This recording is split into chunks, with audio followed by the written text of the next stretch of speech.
Այսօր զրուցում ենք կրթության փորձագետ Սերոբ Խաչատրյանի հետ։ Շնորհակալություն, որ մեր հյուրն եք։ Շնորհակալ եմ։ Պարոն Խաչատրյան, աշխարհի լավագույն 1000 համալսարանների ցանկում Հայաստանից ոչ մի բուհ չկա, մինչդեռ Ադրբեջանից այդ նույն ցանկում 7 բուհ կա։ Պետական ծրագրով թիրախ էր դրված ունենալ 4 բուհ, լավագույն 500-ում։ Ինչու ենք անընդհատ անիրականանալի, այսպես ասած, նշաձող սահմանում մեզ համար եւ հետո հայտնվում, ինչպես դուք եք նշում, անհարմար վիճակներում։ Այո, ես ինքս շատ դեմ եմ եղել այդ նշաձողի սահմանվանը եւ ցավոք այդ նշաձողը սահմանվել է օրենքում, այսինքն կրթության զարգացման պետական ծրագրում, որը ընդունվել է ազգային ժողովի կողմից։ Նախ ուզում եմ ասել, որ նման բաները չպետք է լինեն երկրների համար առաջնահերթություն, հա, լինել 500-ում, 100-ում եւ այլն։ Նախ դա կարող են համալսարանները իրենք որոշել։ Այսինքն նշաձող սահմանելը ճիշտ չեք համարում։ Իհարկե ոչ, լավ կլիներ դա ամեն համալսարան ինքը որոշի, չէ՞, համալսարանները պետք է համատաբար ինքնուրույն լինեն։ Եվ օրինակ կա համալսարան, որ իրեն դա պետք չի, ինչի, ասենք պետությունը ինչ որ նշաձող էր սահմանում, ընդ որում շատ բարդ հաղթահարելի, որովհետև նա նշում է Ադրբեջանի, օրինակ այլ երկրները, բնականաբար այդ մյուս երկրները, որոնք հայտնվում են այդ ցուցակներում, իրենք հսկայական բյուջեներ ունեն, հսկայական ներդրումներ են արվում։ Երբ որ նայում ենք մեր բուհերի բյուջեները, մենք շատ հետ ենք մնում, հետևաբար նույն տեսակ, որպեսզի այդ 500-ում հայտնվես, չէ, դու պետք է օրինակ ունենաս մեծ թվով արտասահմանցի ուսանողներ, մեծ թվով օտարերկրյա դասախոսներ։ Հիմա Հայաստանում շատացել են օտարերկրյա դասախոսները, բայց դրանց թիվը մեծացնելու համար հսկայական ֆինանսական ռեսուրսներ են պետք։ Տեսեք, հիմնական ֆինանսավորում փաստորեն ծանրությունը ընկած է ուսանողության վարձավճարների վրա։ Այսինքն 80-90% բուհերի ֆինանսավորման դա ուսանողների վարձավճարներն են։ Բայց արդյոք դա չափանիշ է որակ ապահովելու համար, թե դրանք մեկը մյուսի հետ կապ չունեն։ Չէ, բնականաբար կապ կա, բայց այնպես չի, որ դու կարող ես շատ բարձր վարձավճարներ սահմանել, որտեղ ամեն երկրի տնտեսություն ունի հնարավորություններ, չէ՞։ Հիմա եթե դու Հայաստանում սահմանես 2-3 միլիոն վարձավճար, դա խնդիր կլինի։ Բայց ընդհանուր առմամբ իհարկե եկամուտների հետ, երբ որ հարաբերում ենք, Հայաստանում բարձրագույն կրթությունը մեծ մասամբ թանկ է, որովհետև բարձրագույն կրթության ստանալու համար մեզ անհրաժեշտ է ոչ միայն վարձավճար, այլ նաև ապրելու ծախսեր կամ։ Եկեք անկեղծ լինենք, իսկ այդ թանկ, որ ասում եք, թանկ է ուսման վարձերը, իսկ որակը ուսուցչական, դասախոսական որակական կազմը արդյոք համարժեք է այդ վարձավճարին։ Այսինքն ես պետք է այդքան գումար վճարեմ ինչ որակի դասախոսություն լսելու համար։ Այո, դե որակի խնդիրներ մենք ունենք, դրա համար էլ երբ որ նայում ենք այս ցուցանիշները, վերջերս հրապարակված QS-ի, այնտեղ կա նաև մի նոր հետազոտություն, որը չափում է ինդեքսներ, հա, եւ այդ ինդեքսները ինքը նայում է, ասենք, օրինակ ակադեմիական պատրաստվածություն, աշխատաշուկայի պատրաստվածություն, այս ցուցանիշներով երբ որ նայում ենք, մասնակից 89-90 երկրների մեջ Հայաստանը օրինակ ակադեմիական պատրաստվածությամբ 84-րդ տեղում է, այսինքն մենք իհարկե այս երկրները շատ զարգացած երկրներ են, այնպես չի որ մենք հետամնաց երկրների մեջ ենք 84-րդը, չէ, զարգացած երկրների ցանկում 84-րդ տեղում ենք, այսինքն սա արդեն վկայում է, որ մեր ակադեմիական պատրաստվածության մակարդակը Հայաստանի բուհերի ցածր է։ Մի շարք այլ հետազոտություններ էլ կան, որոնցից մեկը օրինակ մեր շրջանավարտների որակը գնահատում է աշխարհում 130-րդը, մոտավորապես այդպես մեծ 180 երկրների ցանկում։ Այնպես որ մենք ունենք որակի խնդիրներ, դա ակնհայտ է, դա անհնար է հերքել։ Եվ դա ֆինանսով պայմանավորված չէ։ Մի մտահոգություն էլ ունեմ, այսօր մենք այդ ուղղությամբ շատ բան չենք անում։ Մենք այսօր հիմնական շեշտը դրել ենք հոդվածներ գրելու վրա, որովհետև դա նույնպես բերում է այդ ռեյտինգը։ Տեսեք հիմա ինչպես են աշխատում բուհերը։ Բուհը նայում է, թե պետությունը իրանից ինչ է պահանջում։ Իսկ քանի որ մեր պետությունը պահանջել է, որ 4 բու պետք է 500-ի մեջ լինեն, Այդտեղ օրինակ ամենակարևոր բաղադրիչներից մեկը այն է, թե ինչ հոդվածներ են տպում դասախոսները եւ ինչպես են այդ հոդվածներին հղում։ Եթե հղումները շատ են տալիս, ուրեմն այդ համալսարանները առաջ են գնում։ Հիմա, քանի որ մեր պետությունն ուզում է, որ մենք մտնենք 500-ի մեջ, այդտեղ շատ բարձր կշիռ ունի հոդվածները։ Դրա համար այսօր բոլորը կարևորում են հոդված տպելը Scopus-ի հանդեսներում եւ օրինակ անտեսված է դասավանդման որակը, որտեվ դասավանդման որակը նույնպես իհարկե ինչ որ ձևով կա, որտեվ կա ուսանողների գոհունակությունը նաեւ չափվում է, բայց Հայաստանում ցավոք սրտի կա այդպիսի մի արատավոր մտածելակերպ, որ ուսանողների համար ինչքան հեշտ լինի, այնքան լավ։ Այսինքն ուսանողները կողմ են, պատրաստ են կրթության որակը բարձր գնահատել, եթե դա իրենց հեշտ է տրվում։ Մեծ մասին է վերաբերում։ Այսինքն մենք հիմա ունենք լուր համաձայնություն, որ ուսանողները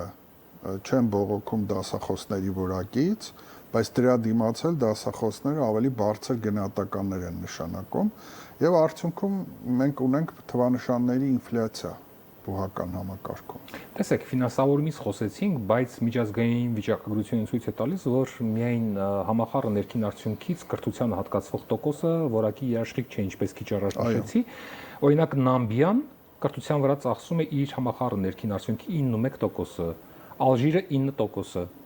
բայց նրանք համաշխարհային առաջատար չեն ըստ էության։ Մյուս կողմից գերզարգացած Սինգապուրը ծախսում է ընդամենը 2.2%, Ճապոնիան 3.3%։ Արդյոք սա չի վկայում այն մասին, որ փողի քանակն էլ այս դեպքում էական չէ, այլ այդ փողը արդյունավետ ծախսելու կառավարչական մոդելի մեջ է խնդիրը միգուցե։ Այո, բայց իհարկե այստեղ կարևոր են տեղական կոնտեքստները, այսինքն օրինակի համար փողը ինչով է կարևոր, որ կա ինչ-որ մի շեմ, որ եթե շեմի ցածրը արդեն քո հնարավորությունները փոքր են եւ կրթության մեջ այդ շեմը որոշված է 3-ից 4%։ Այսինքն եթե դու կրթությանը տալիս ես քո համախառն ներքին արդյունքի 3%-ից ցածրը, դու մեծ հնարավորություններ չունես կրթության ոլորտում առաջադիմելու։ Ցավոք Հայաստանը ոչ մի կերպ այդ 3%-ի շեմը չի հաղթահարում։ Մենք 2.5%-ի շուրջը այդպես տատանվում ենք, մեկ քիչ, մեկ շատ։ Ինչ եք կարծում ակադեմիական քաղաքը կլուծի այդ հարցը։ Ну չեմ կարծում, որտեղ ակադեմիական քաղաքը ինքը բավական թանկ ծրագիր է, որտեղ հսկայական փող պետք է ներդրվի շենքերի վրա, մինչդեռ կարող ենք գումար դնել եւ մարդկային կապիտալը ուժեղացնել։ Ավելին, ես կարծում եմ հիմա տեսնելով Երևան քաղաքի այս խցանումների վիճակը, ես էլի ուզում եմ առաջարկել, որ ճիշտ կլինի այդ գումարը, որով ակադեմիական քաղաքը պետք է կառուցվի, ներդնել օրինակ Գյումրի քաղաքում եւ այնտեղ կառուցել, ստեղծել շատ ուժեղ համալսարան, բարձր աշխատավարձերով, ուսումը գուցե դարձնելով այսպես շատ էժան եւ դասախոսական եւ ուսանողական կազմին ուղղորդել դեպի Գյումրի։ Ինչու Գյումրի։ Դրանով թեթևացնելով նաեւ Երևանի վիճակը։ Ինչու Գյումրի, որտեվ շահագործման է հանձնվել հյուսիս-հարավ մայրուղու Երևան-Գյումրի ճանապարհը եւ այսօր հնարավոր է Երևանից 1 ժամում հասնել Գյումրի։ Հաճախ մենք հենց այս կետից ավելի շուտ կարող ենք հիմա հասնել Գյումրի, քան օրինակ Նոր-Նորք։ Շատ ավելի շուտ կարելի է հասնել նաեւ Սևան։ Այո, եւ պետք է ի վերջո Երևանը պետք է նաեւ, այսպես ասած, ապակենտրոնացնել, բեռնաթափել։ Գյումրին նաեւ որտեվ քաղաքն է, երկրորդ քաղաքն է, ունի երիտասարդական լուրջ պոտենցիալ, մոտ է նաեւ Վանաձորին, դրանից կօգտվի նաեւ Վանաձորը, որը շատ մոտ է Գյումրին, եւ ամենակարևորը մեզ պետք է ինչ-որ մրցակցայնություն լինի։ Եվ ես վստահ եմ, որ եթե մենք Գյումրիում ստեղծենք ուժեղ ակադեմիական քաղաք, հսկայական փոփոխություններ կունենանք, քաղաքը կդառնա երիտասարդների քաղաք։ Եվ Գյումրին շատ կզարգանա իր հարակից գյուղերով։ Եվ ես վստահ եմ, որ այս ճանապարհը նոր հնարավորություն է տալիս մարդկանց շատ արագ հասնել Գյումրի։ Պարոն Խաչատրյան, բուհական համակարգի խնդիրները ակնհայտ են, բայց դուք հիմա նաև իրավական պատերազմի մեջ եք հանրակրթության ոլորտում, դուք եւ փաստաբան Արսեն Թավադյանը։ Այո։ Տևական ժամանակ է դատարանում պայքարում եք կրթության եւ գիտության մշակույթի եւ սպորտի նախարարության դեմ հասարակագիտության դասագրքի հրամանը վերացնելու պահանջով։ Երկու բառով շատ կարճ կներկայացնեք բովանդակությունը դատի հերոստատիտողի համար հասկանալի լինի ինչի մասին է խոսքը, նաև ընթացքի մասին խոսենք, ինչ ընթացքում է այդ գործը։ Այո։ Դա տեղի ունեցավ 2024 թվականին, մեր հանդեպ կայացվեց շատ անարդար որոշում։ Առաջին հանձնաժողովը Դուք դասագրքի հեղինակն եք։ Այո, համահեղինակն եմ։ Առաջին հանձնաժողովը, որում ընդգրկված էին եղել շատ հեղինակավոր մասնագետներ, մեր դասագիրքը ճանաչել էր լավագույնը։ Այսինքն 3 դասագրքերի մեջ մենք ստացել էինք ամենաբարձր միավորները, բայց ինչ որ թյուրըմբռնման պատճառով, ինչ որ մի գնահատման թուղթ չէր հասել գնահատող դասախոսներին, եւ այդ հիմքով որոշում են այդ հանձնաժողովը ցրել, ստեղծվում է նոր հանձնաժողով, գուցե նաեւ ոչ հանձնաժողով, ինչ որ փորձագետ, որը նայում է դասագրքերը եւ ամեն ինչ գլխի վրա շուռ է տալիս, այսինքն մենք առաջին տեղից հայտնվում ենք 3-րդ տեղում։ Եվ մեզ ասում են պաշտոնապես, որ դուք ընդհանրապես շեմն էլ չեք հաղթահարել։ Հետո երբ որ մենք բողոքարկում ենք, պահանջում ենք փաստաթղթեր, պարզվում է, որ մենք շեմը հաղթահարել ենք, բայց թյուրիմացաբար մեզ իբր մոռացել էին ասել, որ շեմը հաղթահարել եք։ Ինչու է շեմի հաղթահարումը կարևոր, որտեղ եթե շեմը չես հաղթահարում, դու ընդհանրապես տպագրվելու իրավունք չունես։ Լավ։ Բայց եթե շեմը հաղթահարում ես, պետությունը քեզ չի ֆինանսավորում, բայց կարող ես քո ֆինանսով տպագրել դա նախարարության երաշխավորմամբ եւ մարդիկ կարող են օգտվել։ Սա էր։ Եվ այդպես մենք Ինչու է ձգձգվում, արդեն որքան ժամանակ է դատական process-ը։ Այո, ցավոք սրտի դատարանները Հայաստանի, գիտեք, շատ ծանրաբեռնված են եւ մեր գործն էլ քաղաքացիական դատարանում է եւ նիստերը բավական այդպես ընդմիջումներով են կայանում։ Ինչ է կակնկալում, որ դատարանը ինչ որոշում է կայացնելու։ Գիտեք, հիմա այնպիսի իրավիճակ է, որ շատ հնարավոր է, որ մյուս տարի այդ նույն դասագրքի համար նոր մրցույթ հայտարարվի, այսինքն հնարավորությունն է, որ մեր դասագիրքը կտպվի եւ կմտնի դպրոց, բնականաբար շատ քիչ է, բայց մենք ուզում ենք պայքարել արդարության համար, որովհետեւ վստահ ենք, որ լավ դասագիրք են գրել եւ անգամ երբ որ մենք նայեցինք այդ երկրորդ փորձագետի կարծիքը, որը մեզ վերջին տեղում էր դրել, մեր միավորները միևնույն է շատ բարձր էին եւ նաեւ տարօրինակ էր դա, որտեվ այն դասագրքերը, որոնք համարյա իդեալական թվանշաններ էին ստացել, շատ ավելի մեծ թերություններ ունեին եւ զարմանալի է թե ինչպես է, որ փորձագետը դրանք չի նկատել, շատ կասկածելի է եւ մենք այդպես էլ մեր հարցերի պատասխանները չստացանք, մեզ սա էլ էր, մենք ուզում էինք բողոքարկել, մենք ուզում էինք քննարկել, մենք ուզում էինք երկխոսել, մենք ուզում էինք ցույց տալ, որ տեսեք, այստեղ այսպիսի սխալներ կան, ինչպես է բարձր միավոր ստացել, չէ՞։ Ասենք ակնհայտ բան է, որ միայն այդ սխալի համար, հա, պետքա դասագիրքը որակազրկվեր, բայց չի արվել։ Սա անձնական կամ սկզբունքային հարց է ձեզ համար, թե համակարգային բացի մասին է վկայում, ինչ եք կարծում։ Համակարգային է, մեզանում ցավոք սրտի այդ հարաբերությունները մարդկանց շատ կարևոր են եւ որ նայում ենք, ես արդեն կրթության ոլորտում շուրջ 30 տարի աշխատել եմ եւ անգիր կարող եմ ասել, ինչի էս մեկի օրոք, էս մեկն է հաղթում, այն մեկի օրոք այն մյուսը, ցավոք սրտի այդպիսի բաներ կան։ Ես ինքս միշտ այդ բաներից զերծ եմ մնացել, որովհետև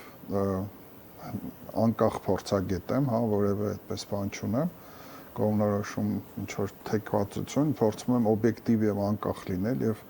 հսկայական ջանք եմ ծախսում ամեն օր իմ օբյեկտիվությունն ու անաչառությունը պահելու համար, բայց ցավոք նաեւ այսպիսի դեպք եղավ, մեր հիմնական նպատակը նա որ համակարգը լավ աշխատի։ Այժմ քննարկում է մի նախագիծ, ըստ որի դպրոցները աշճանաբար մարզպետարանների եւ Երևանի քաղաքապետարանի ենթակայությունից անցնելու են ուղիղ ԿԳՄՍ նախարարությանը։ Սկզբում մարզերը, ապա Երևանը, որպես փորձագետ ինչպես է գնահատում կառավարման այս կենտրոնացումը։ Դա արդեն ընդունված է եւ արդեն իրականացվում է,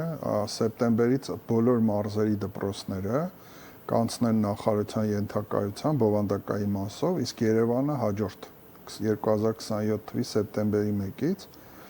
կառավարման տեսանկյունից արդյոք հաջողված է սա։ Բավական վիճելի որոշում է, որովհետև 1400 դպրոցի կենտրոնացված կառավարումը նախարարության համար շատ մեծ բեռ է լինելու։ Առանց այդ էլ նախարարությունը 5 ոլորտ է կառավարում, չէ՞։ Եթե գոնե միայն կրթության նախարարություն լիներ, էլի հասկանալի էր, բայց հիմա բացի կրթությունից, գիտություն, մշակույթ, սպորտ, երիտասարդություն, եւ հիմա այս բլոկը էլ ավելի է ծանրաբեռնվում, կարծում եմ, որ շատ մեծ բեռնվածություն է լինելու նախարարության համար եւ գուցե ավելի դանդաղելու է նախարարությունը, բնականաբար աշխատակիցները այդքան չեն էլ կարողանալու հիմնականում հեռավար են փորձելու խնդիրները լուծել,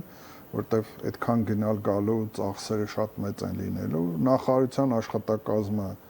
ուռճացվելու է, բայց ինձ մի բան է մտահոգում, որ այս ձևով մենք մեր մարզերի ինտելեկտուալ պոտենցիալը ել ավելի են աղքատացնում, որտեվ այդ մարզպետարանի աշխատատեղերը հնարավորություն էին տալիս, որ մարդը գա Երևան կրթություն ստանա եւ վերադառնա մարզպետարանում կրթության ոլորտում աշխատի։ Հիմա սա էլ ենք փակում, այսինքն հետո չբողոքենք, թե ինչի եք բոլորը գյուղերից դուրս գալիս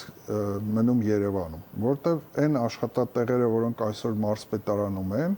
մենք կրճատում ենք եւ բերում ենք նախարարություն։ Պարզա, որ մարդիկ էլ գալու են նախարարություն եւ Երևանը էլ ավելի է ծանրաբեռնվելու եւ պատկերացրեք 1400 դպրոցի տնօրեն գալու են Երևան ավելի հաճախակի։ Դրանից բխող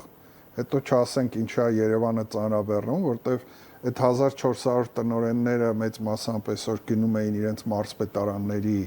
կրթության վարչությունները, հիմա իրանք հարցերով պիտի գան Երևանի կենտրոն։ Մեքենաներ պիտի կայանեն եւ այլն եւ այլն։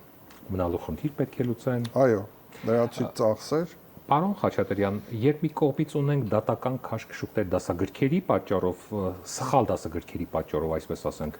մյուս կողմից համաշխարհային վարկանիշներից դուրս մնացած բուհեր, որտեղ է այս ամբողջ շղթայի ամենաթույլ օղակը, ինչու է այսպես ըստ ձեզ։ Ես մի բան ասեմ, պարզ բան եմ ուզում ասել։ Հայաստանում իմ կարծիքով կրթական բարեփոխումները այս պահին իմաստազրկված են։ Իհարկե ես հասկանում եմ, որ ինչ որ բան պիտի անել, ցանկացած կառավարություն ուզում է ասել, որ ես ինչ որ բան եմ անում, բայց անիմաստ է բարեփոխումներ անել, ինչու։ Տեսեք, պարզ ասեմ ճանապարհի խնդիրը ինչն է։ Մենք այսօր Հայաստանում ունենք ինչ որ բանի հասնելու երկու ճանապարհ։ Մեկը կրթության ճանապարհն է, երբ որ մարդը սովորում է, գիտելիքներ է ձեռք բերում, վերապատրաստվում է, հմտություններ է ձեռք բերում, մյուսը այդ ամեն ինչի իմիտացիան է։ Այսինքն երեխան գնում է դպրոց, փոքրուց սկսում է արտագրել իր ընկերներից, հետո ծանոթ բարեկամով թվանշանները բարձրացվում են, ես այն օրը կարդացի, որ արդեն նախագծային աշխատանքներ են ինտերնետում վաճառվում դպրոցների համար, փողով նախագծային աշխատանք է առնում ուսուցիչներին ներկայացնում, հետո ընդունվում է բու, այնտեղ էլ արտագրում է, կեղծում է, հետո այդ նույն ճանապարհով փողով ատենախոսություն է պաշտպանում եւ այլն, ծանոթով ընդունվում է աշխատանքի։ Հիմա նայեք, եթե այս ճանապարհը մենք չենք փակում, այս կեղծ իմիտացիոն ճանապարհը, որտեղով անցնում է մեր հասարակության բավական զգալի մասը։ Այս մյուս ճանապարհը, որը կոչվում է կրթության ճանապարհ, ինքը չի աշխատելու, որտեղ այս կեղծ ճանապարհով եկած մարդիկ դուրս են մղելու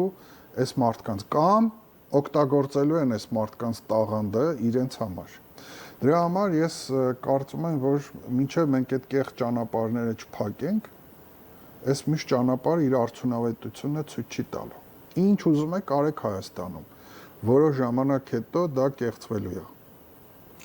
Շնորհակալություն ձեր մտքերը մեզ հետ կիսելու համար։ Մենք զրուցում էինք կրթության փորձագետ Սերոբ Խաչատրյանի հետ։ Ցտեսություն։